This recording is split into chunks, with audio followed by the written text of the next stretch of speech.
So the battle at the top of the Eastern Conference standings looks like it's going to go down to the wire. The Colts, of course, leading the Central Division, but for the Kingston Frontenacs, who are in town on Saturday, they're in a three-way battle with Oshawa and Brantford as well. It's been an exciting finish to the season. And to talk a little Kingston Frontenacs today, we have play-by-play voice Jim Gilchrist. And Jim, this run the Kingston Frontenacs are on, this must be pretty wild to follow.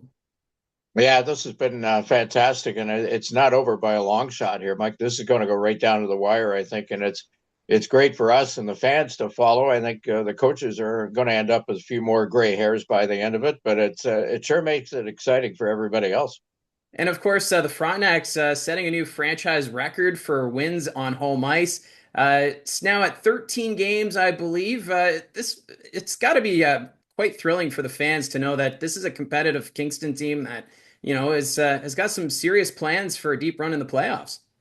Yeah, we saw this really coming into about by November and into December, and especially January. We had a record set January, the best January in franchise history. So you could see then that the team was really rolling along. And I think finally the fans have kind of clicked in that, hey, there is really something here, and they're really starting to come out to support the team here now because on top right now and really going back and forth between Brantford and Oshawa there for first place, but got a playoff spot already clinched up. So getting that home ice is going to make a huge difference. So if you can finish in that top four right now, that's going to be it right now. But I mean, boy, it's I don't want to play the Brampton Steelheads in that opening round. They're starting to play up to the potential that everybody expected them to. So they're going to be tough. Yeah, the Eastern Conference. Since the trade deadline, we've been looking at maybe those top seven teams being a real threat. 'Cause at the time, Brampton was seventh in the Eastern Conference, and then now they're shooting up. Well, Niagara and Sudbury kind of falling down the rankings. But for you, you've covered this Kingston team for a few seasons now. I'll put it lightly for you. And is this one of the better Kingston teams that you've covered? Yeah, overall, I think the depth on this team is just amazing. GM Corey Cooper has really structured a really deep four lines here. I think our fourth line has got enough speed on there and can play up the potential of anybody's third line right now because we played there on Saturday afternoon against Niagara, and that was our best line, our fourth unit. The kids came through. They were the ones who really picked up, giving the big shooters up on the top couple of lines kind of a night off to give them a bit of a rest, but they've really picked it up there, and that's great to see that depth come through. And that's what you're really going to need at a stretch run like this, and then into a playoff series. And at the start of the season, a lot of people, when they were looking at the Eastern Conference, they were talking about Oshawa, Brantford, Brampton, Barrie, but not many were looking at Kingston. Do you feel as though that was a positive for this team to kind of be a little under the radar during the season to let this team kind of marinate and get things figured out for this run?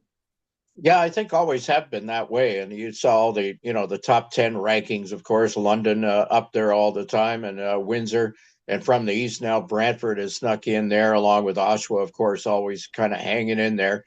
Barrie has been in and out of there all the time. And even though they're stuck there in second spot in that Centra and on top in the Central Division, I don't think anybody should be taking Marty's team very lightly here because everybody's talking about the East Division here now. But boy, the Colts are always tough there on home ice. We always have a tough time there. And I think if they play up to their potential, we've always had bad luck against the three that you picked up from North Bay. We've had, them beat us out a couple of times in playoffs, and it's been that threesome that beat us out all the time. So I don't think anybody should be taking the Colts here too lightly as we head into the final stretch. And right now, for we've already touched on it a bit. The top of the East Division, 2 points separating the three teams at the top. Kingston has a game in hand at the time of recording. But for you, when you look at Brantford and Oshawa, do you see that as maybe Kingston can have that inside track to maybe take top spot in the division? Yeah, I think right now Oshawa is not playing up to that potential. We saw them here on Sunday. It was really until the final period that they really turned it on there. They were missing a couple of their big guys up front. Their Barlow was out. But I think right now, if we have a tough time winning in that building as well. So if we can put it together on the road like that, we've got it going on home ice, obviously. So if we need home ice advantage in that playoff round, but Brampton, Brantford, Oshawa, they're all going to be tough by the time you get down there, and they're tough in their building. So that's why to finish high up on top of your division and in the conference is going to be so important as we head into the playoffs. And before we were recording, we were talking about the remaining schedule for the Frontenacs. You guys are going to be on the road quite a bit for the month of March. I guess that's going to be a good way of seeing what this team's capable of before the postseason. Yeah, we've had a good road record actually, and you've been around this league long enough to know that the better road record you have, the better you're going to do overall in this league. That's always been the case here. So it's going to have to come upon us there in March. We've only got 10 games left after this Friday night home game against Windsor. Then we come up to see you on Saturday.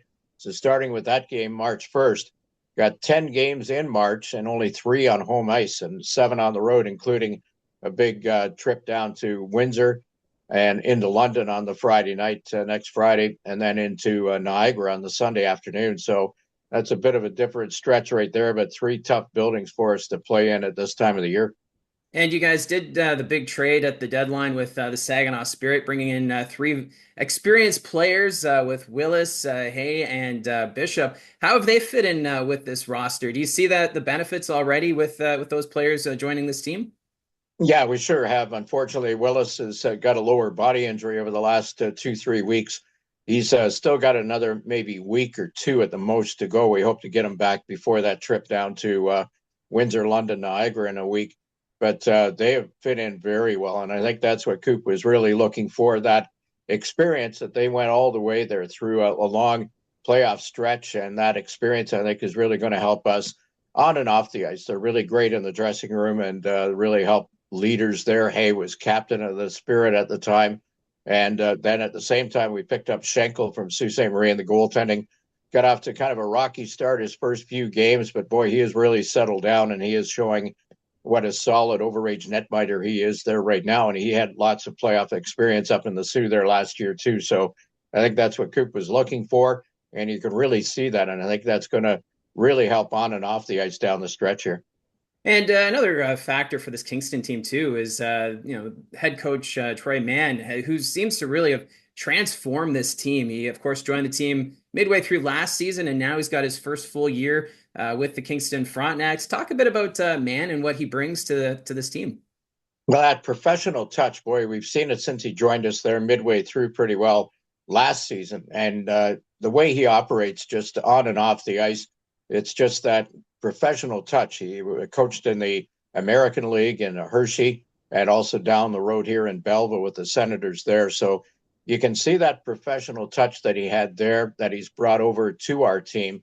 And just on and off the ice, he's had that. And it's the kids have dealt right into it. He meets with us on the media all the time. He's a great interview, etc. Great to get along with that way. Coaching staff here and everybody, I think this has got a key, and he's had a lot to do with that. Just a very tight knit group here amongst the coaching staff and the staff here that we have on and off the ice here again. And I think that really helps down the stretch in something like this. It makes it a lot more fun, of course, when you're winning, but I mean, a lot more fun when you get along and you like everybody that you're working with here. Yeah, and it makes it a lot easier too for us broadcasters if we can get someone that's a good interview. He is excellent interview there. Sometimes he can go a bit too long, but you'd rather have that than nothing. Well, Jim, I appreciate you coming on here, and it's always good to catch up. And yeah, we'll see you back at the rink on Saturday. All right, have the red carpet rolled out there for us, Mike, and something pretty good in the media room for us for pregame. So that's Kingston Frontenacs radio play-by-play voice, Jim Gilchrist, one of the classic radio guys in the Ontario Hockey League. Of course, last year passing 3,000 calls in the Ontario Hockey League, full of some great stories, and always just great to talk to before a game or even post-game. So Jim and the Kingston Frontenacs, they will be in Barrie on Saturday for their second and final trip to play the Barrie Colts. Puck drop on Saturday will be at 7:30. Gene and I will have the call, and that'll be on Rogers TV. Can't wait to get that one going. 2 of the top teams in the Eastern Conference set to go head-to-head. So again, thank you very much for your support. Don't forget to hit like and subscribe if you haven't clicked subscribe already, and we'll talk to you again soon.